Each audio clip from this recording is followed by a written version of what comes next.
എല്ലാ പ്രിയപ്പെട്ട പ്രേക്ഷകർക്കും ശ്രീഭദ്ര ജ്യോതിഷത്തിലേക്ക് സ്വാഗതം. പുതിയ മലയാള വർഷത്തിൽ ചിങ്ങക്കൂറിൽപ്പെടുന്ന നക്ഷത്രക്കാരുടെ ഫലമാണ് നമുക്ക് ഇന്ന് നോക്കാനുള്ളത്. ചിങ്ങക്കൂറിൽ വരുന്ന നക്ഷത്രങ്ങൾ മകം, പൂരം, ഉത്രത്തിൻ്റെ ആദ്യ പാദത്തിൽ ജനിച്ചവർ എന്നിങ്ങനെയാണ്. അപ്പോൾ അവർക്ക് പൊതുവേ കഠിനാധ്വാനം വേണ്ടി വരുന്ന ഒരു വർഷമാണെങ്കിൽ പോലും, അതായത് ശനി അഷ്ടമത്തിൽ സഞ്ചരിക്കുന്ന കാലഘട്ടമായതുകൊണ്ട് അവർക്ക് പല കാര്യത്തിലും പ്രയാസങ്ങളൊക്കെ ഉണ്ടാകും. എങ്കിൽ പോലും ഈശ്വരവിശ്വാസവും ആത്മവിശ്വാസവും അവരെ തുണയ്ക്കുന്നതാണ്. കുറേ ദൈവാധീനം ഇവർക്കുള്ളത് കൊണ്ട് വലിയ പ്രശ്നങ്ങളില്ലാതെ കാര്യങ്ങൾ മുന്നോട്ട് കൊണ്ടുപോകാൻ സാധിക്കും. കഠിനാധ്വാനം വേണ്ടി വരും എന്നുള്ളതാണ് പ്രധാനമായിട്ടും മനസ്സിലാക്കേണ്ടത്. സാമ്പത്തിക പ്രതിസന്ധികളിൽ നിന്ന് കരകയറാനായിട്ട് ഇവർക്ക് പല മാർഗ്ഗങ്ങൾ ഈശ്വരാധീനം കൊണ്ട് തെളിയുന്നതാണ്. ചെറിയ തോതിൽ അപവാദ സൂചനയുള്ളതുകൊണ്ട് പെരുമാറ്റത്തിലും സംസാരത്തിലുമൊക്കെ ഒന്ന് ശ്രദ്ധിച്ചുകൊള്ളുക. പ്രത്യേകിച്ച് സ്ത്രീ സംബന്ധമായ ചില ആരോപണങ്ങളുണ്ടാകാൻ ഈ വർഷം സാധ്യതയുണ്ട്. ചെലവുകൾ നിയന്ത്രിച്ച് നിർത്താനായിട്ട് വളരെ ബുദ്ധിമുട്ടായിരിക്കും. വരവിനേക്കാൾ ചെലവ് കൂടാൻ ഇടയുള്ള ഒരു വർഷമാണ്. എങ്കിലും നമ്മൾ നല്ല രീതിയിൽ ശ്രമിച്ച് അതിനെ നിയന്ത്രിക്കണം എന്നേ പറയാനുള്ളൂ. അത് നമ്മൾ നമ്മുടെ വ്യക്തിപരമായിട്ട് തന്നെ ചെയ്യേണ്ട ഒരു കാര്യമാണ്.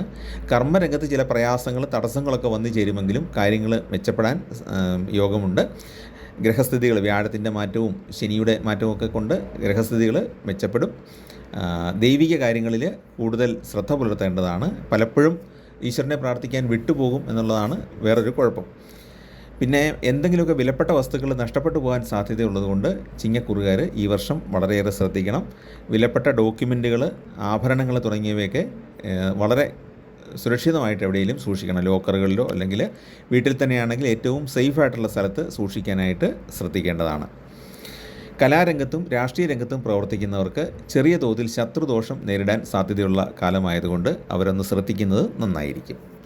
അപ്പോൾ ഇതാണ് നമുക്ക് ചിങ്ങക്കൂറുകാരുടെ പൊതുഫലമായിട്ട് പറയാനുള്ളത്. ചിങ്ങക്കൂറിൽപ്പെടുന്ന മകം നക്ഷത്രക്കാരുടെ വ്യക്തിപരമായ ഫലം നോക്കുമ്പം അവർക്ക് ജോലിയിൽ മുന്നേറ്റം ഉണ്ടാകുമെങ്കിലും കഠിന വഴികളിൽ കൂടെ പലപ്പോഴും സഞ്ചരിക്കേണ്ടി വരും എന്നുള്ളതാണ്. പലപ്പോഴും പ്രവർത്തന രംഗത്ത് വളരെ അസൗകര്യപ്രദമായ പല ചേഞ്ചുകളും ഉണ്ടാകും. ഒരുപക്ഷെ മേലധികാരിയുടെ ഭാഗത്തു നിന്നുള്ള മോശം പെരുമാറ്റം, സഹപ്രവർത്തകരിൽ ചിലരുടെ എതിർപ്പ്, ഇതിനൊക്കെ ഇടയിലൂടെ തന്നെ നമുക്ക് കാര്യങ്ങൾ മുന്നോട്ട് കൊണ്ടുപോകാൻ സാധിക്കും എന്നുള്ളത് ഒരു വലിയ ദൈവാധീനമാണ്. അതുപോലെ തന്നെ നമ്മൾ പ്രതീക്ഷിച്ച ശമ്പളമോ അല്ലെങ്കിൽ നമ്മൾ പ്രതീക്ഷിച്ച പ്രൊമോഷനോ ഒക്കെ കിട്ടാനായിട്ട് തടസ്സങ്ങളോ ഒക്കെ പലരും ഉണ്ടാക്കിയേക്കാം. അപ്പം അത്തരം കാര്യങ്ങളിലൊക്കെ വിഷമിക്കേണ്ട, അത് നിങ്ങൾക്ക് കിട്ടും. ബിസിനസ്സിൽ കൃത്യമായ നയം പാലിക്കേണ്ടതാണ്. നിങ്ങൾ കൃത്യമായ ഒരു സ്ട്രാറ്റജി അല്ലെങ്കിൽ ബഡ്ജറ്റിങ്, എങ്ങനെയാണ് പണം ചെലവഴിക്കേണ്ടത്, ഏതെല്ലാം രീതിയിലാണ് നിങ്ങൾ ബിസിനസ് ചെയ്യേണ്ടത് തുടങ്ങിയ കാര്യങ്ങളിൽ നേരത്തെ തന്നെ ഒരു തീരുമാനം എടുക്കുന്നത് നന്നായിരിക്കും. ജീവകാരുണ്യ പ്രവർത്തനങ്ങൾ പലതും ചെയ്യാനായിട്ട് സാധിക്കും. രാഹു കേതു മാറ്റം അനുകൂലമായിട്ട് വരും. കാരണം ജന്മനക്ഷത്രത്തിൽ നിന്ന് അവർക്ക് കേതു പിന്നോട്ട് മാറുന്നു. അപ്പോൾ അതിൽ നിന്ന് ഒരു വലിയ ആശ്വാസം ഉണ്ടാകും. അതുപോലെ രാഹു 6ാം ഭാവത്തിലേക്ക് വരുന്നതുകൊണ്ട് ഈ വർഷം കടബാധ്യതകൾ പരിഹരിക്കാൻ സാധിക്കും. ഡിസംബറിന് ശേഷം കടബാധ്യതകൾ കുറയ്ക്കാനായിട്ട് സാധിക്കുന്നതാണ്. അതുപോലെ ചികിത്സകൾ ഫലിക്കുന്നത് കൊണ്ട് വളരെ കാലമായിട്ട് കിടപ്പായിരുന്ന ആൾക്കാർക്കൊക്കെ ഒരുവിധം സൗഖ്യം ലഭിക്കുന്നതാണ്. പൂരനക്ഷത്രവും ചിങ്ങക്കൂറിലാണ് വരുന്നത്. അവരെ സംബന്ധിച്ചിടത്തോളം ശുക്രൻ്റെ നീചം കൊണ്ട് വർഷാദ്യം ചില ബുദ്ധിമുട്ടുകൾ ഉണ്ടാക്കിയേക്കാം. എങ്കിലും നേട്ടങ്ങൾ അത്ര കുറവല്ല. പൊതുവെ വലിയ ബുദ്ധിമുട്ടില്ലാതെ മുന്നോട്ട് പോകും. അല്പം കഠിനാധ്വാനം ചെയ്യേണ്ടി വരും എല്ലാ കാര്യത്തിലും. ഉദ്ദേശിച്ച മേഖലകളിൽ നിന്ന് സഹകരണം കിട്ടുകയില്ല. സഹപ്രവർത്തകരിൽ നിന്നാണെങ്കിലും ബിസിനസ്സിൽ പങ്കാളികളുടെ ഭാഗത്തു നിന്നാണെങ്കിലും ഉദ്ദേശിച്ചത്ര സഹകരണം കിട്ടാത്തത് പലപ്പോഴും മനസ്സിന് വിഷമം ഉണ്ടാക്കും. പക്ഷേ അപ്രതീക്ഷിതമായ ചില ധനഭാഗ്യ യോഗങ്ങൾ ഇവർക്ക് വന്നെത്താനും സാധ്യതയുണ്ട്. മക്കളുടെ കാര്യത്തിൽ വളരെ സന്തോഷിക്കാനുള്ള ചില വസ്തുതകൾ ഉണ്ടാകും. മക്കൾക്ക് വളരെ ഗുണകരമായ അനുഭവങ്ങൾ ഉണ്ടാകും. അന്യദേശത്ത് ജോലി ചെയ്യുന്ന പൂരനക്ഷത്രക്കാരെ സംബന്ധിച്ചിടത്തോളം അവർക്ക് ജോലിയിൽ ഗുണകരമായ മാറ്റങ്ങൾ ഉണ്ടാകും. ഭൂമി, പൈതൃക ഭൂമിയോ അല്ലെങ്കിൽ നമ്മൾ വാങ്ങിച്ച് ഇട്ടിരുന്ന ഭൂമിയോ ഒക്കെ വിറ്റ് പല ശുഭകാര്യങ്ങളും ചെയ്യാനായിട്ട് സാധിക്കും. മക്കളുടെ വിവാഹമോ അല്ലെങ്കിൽ വീട് വെക്കാനോ ഒക്കെ സാധിക്കുന്നതാണ്.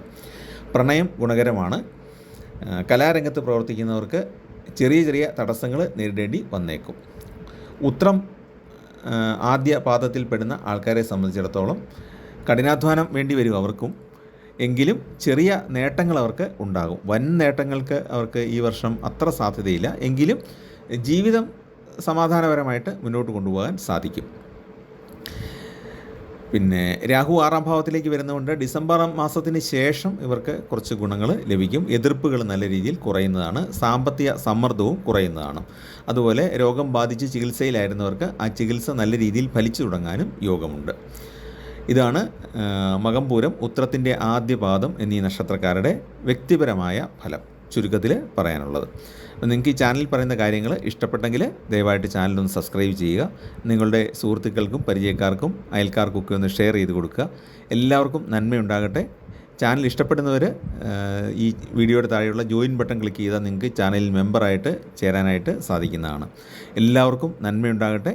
ഈ വർഷം നിങ്ങൾക്ക് നല്ല അനുഭവങ്ങൾ കൂടുതലായിട്ടുണ്ടാകട്ടെ എന്ന് പ്രാർത്ഥിക്കുന്നു. നമസ്കാരം.